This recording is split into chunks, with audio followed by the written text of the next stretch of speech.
火箭军成功发射2枚新型导弹，但为何说尽管美台会因此感到郁闷，可这份大礼也必须得收下呢？据央视新闻的消息称，日前我火箭军某旅克服恶劣的自然条件和复杂的电磁干扰，在西北大漠中快速反应，成功发射了2枚新型导弹。2枚导弹精确命中数百公里外的蓝军多重防护阵地，有效地摧毁了蓝军防御体系的关键信息节点。这一成功的发射，扩大了火箭军新型弹头的种类，提高了常规导弹多模精打破敌能力，有力地提高了火箭军体系的攻防水平。这次火箭军成功发射2枚新型导弹的消息，可以说是火速传遍全网。尤其是该新型导弹发射前不久，美国政府对台湾当局做出了坚如磐石的安全承诺，甚至还是拜登总统亲自出面。国家安全顾问沙利文和国务卿布林肯相继表示，美国对台湾当局的安全承诺坚如磐石。所以这一次火箭军又以大杀器的登场，也被外界解读为这是对美台勾连的警告。需要知道的是，从央视所公布的详细信息中，这2枚新式导弹射程可达数百公里，射击精度极高，是一种专门打击敌方通讯系统的导弹。那这种导弹以当下的科技水平来说，就2种，要么是石墨导弹，要么是电磁脉冲导弹。第一种，在击中目标发生爆炸以后，会释放出更小的子石墨炸弹，子石墨炸弹最后则会释放出碳素丝。一旦这种几十米长的碳素丝落在敌人的电缆上，那就直接导致发电厂的电力系统或变电站的电力系统短路或烧毁，这样就可以使敌人的电力和通讯节点瘫痪。第二种则是直接释放出电磁脉冲波束，直接击毁敌方的电力，并让其通讯设施短路。以上2种导弹类型，其要害都在于能够破坏敌人节点，达到摧毁一个要害，毁掉一大片敌人的目的。可以在战争爆发前把敌人的要害击垮。两岸最近的连接节点只有几十公里，也就是说，导弹的射程能直接覆盖全台。今后台海一旦发生战事，这种导弹多发射几枚，基本就可以摧毁敌方的要害，完全摧毁他们的防御和进攻系统，特别是直接摧毁他们的防空系统。到时候美台该怎么选，估计也只有收下这份大礼了。现在中国的实力早就不是40年前，随便打出一张王牌，美台的脸色就得变。默克尔到访俄罗斯谈了什么？法国释放一则消息，美国急了，给了德俄一记闷棍。普京没上当。近日，德国总理默克尔突然到访，与俄罗斯总统普京展开会晤，而法国媒体释放出一则消息，美国急了。据俄罗斯卫星网8月20号报道，俄罗斯总统普京在莫斯科会见德国总理默克尔的时候表示，有很多问题需要以个人形式展开讨论。而默克尔的到访不仅是告别，更是一次充满政治性的访问。今年9月，德国迎来大选，默克尔也将结束16年的德国总理生涯。虽然外界将这次外访看作是默克尔任内的告别之旅，但是默克尔也是俄罗斯与西方的关键对话者。根据公开报道的内容，双方主要就卡布尔局势、乌克兰问题等热点问题阐明立场。此外，还提到了最受关注的北溪2号天然气管道项目。由于德国是该项目最大受益方，默克尔一直力排众议，顶住欧盟和美国的压力，推动该项目建设。该项目还剩最后15公里待铺设，预计9月3号前完工。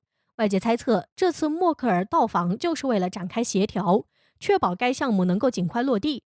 与此同时，法国《解放报》刊文释放出一个信号：卡布尔落败后，德国想要改弦易辙。默克尔可能的继任者阿明拉舍特公开批评，这是北约成立以来最大的溃败。德国应会在未来数年改变外交和安全政策。德国国内舆论对此普遍持负面态度。德国国防部长卡伦鲍尔表示，需要从这次行动中吸取教训。这件事让美国的信誉和实力都备受怀疑。波茨坦大学军事史教授森克奈策尔表示，德国一向紧跟美国人后面，下次德国人可能会更谨慎。德国作为欧盟的领头羊之一，如果德国都不跟美国，欧盟还会继续跟美国吗？于是美国气急败坏了，给俄罗斯和德国泼下一盆冷水。在默克尔访问俄罗斯当天，美国国务院宣布，美方已对参与北溪2天然气管道项目建设的俄罗斯承包商实施制裁。美国总统拜登还另外签署一项行政令，授权对部分俄罗斯油气管道实施制裁，实则也给了德国一记闷棍。在5月的时候，美国曾表示放弃对北溪2号相关公司的制裁，为了稳住德国，同时拉拢俄罗斯，从而集中对付中国。现在看来是放了个烟雾弹，还好普京并没有上当。在看到中俄关系没那么容易被挑拨后，德国也往俄罗斯靠，美国又拿起了制裁大棒。果真是美国人的嘴骗人的鬼。成功得罪中国后，美印联盟要瓦解了，莫迪被美国摆了一道，内部敲警钟，磕头问过我们意见了吗？印度自从仗着有美国撑腰后，其叫嚣中国的声音就越来越大。可随着事态的发展，莫迪估计怎么都没想到，有一天会被自己的好大哥给摆一道。根据近日的消息显示，印度商务部和工业部长皮尤什·格雅尔对外表示，美国政府当前已经明确通知印度，他们对与印度签署自由贸易协定不感兴趣。自由贸易协定简称 FTA， 指的是2个以上的国家或者地区签订的自由贸易协定。这是一项对签订双方都非常有利的互惠协定，包括取消大部分货物关税、实现优势互补以及开放投资等。一旦能与美国达成自贸协议，印度商品就可以以更低的关税进入美国市场，增强自身产品的竞争力。现在被美国放鸽子，就意味着印度想要同美国在经济上互利互惠的小心思落空了。一直以来，印度都自信地将自己视为美国的亲兄弟，美国也是一再鼓吹印度是美国在亚洲最看重的盟友。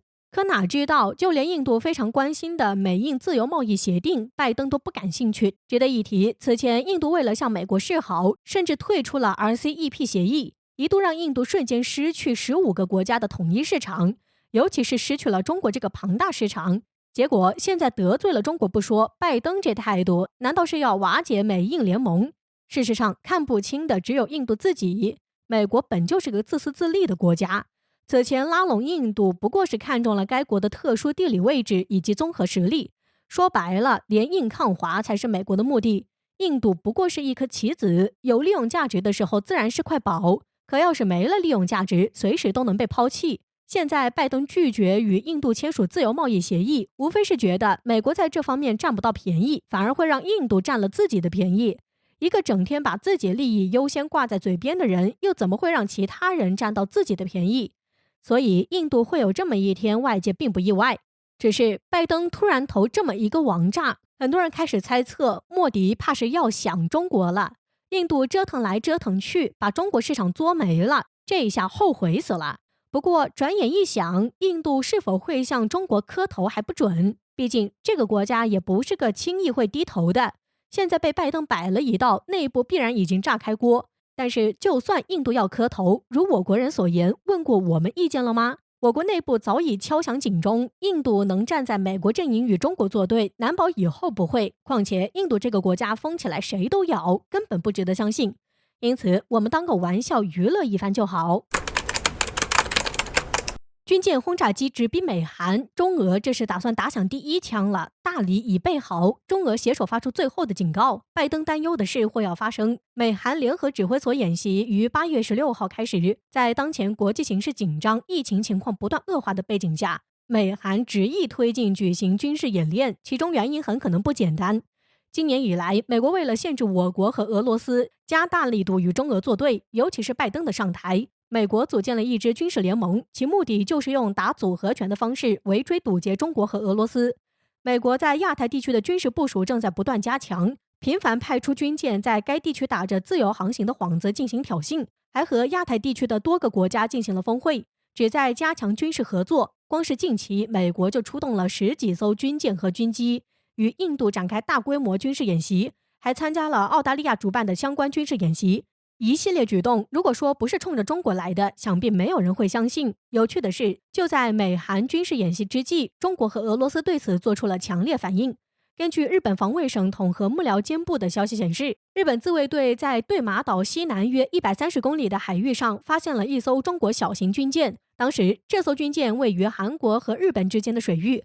而俄罗斯媒体报道，俄罗斯2架图95MS 战略轰炸机也出现在了朝鲜半岛附近，还在日本海中立的水域上空进行了飞行。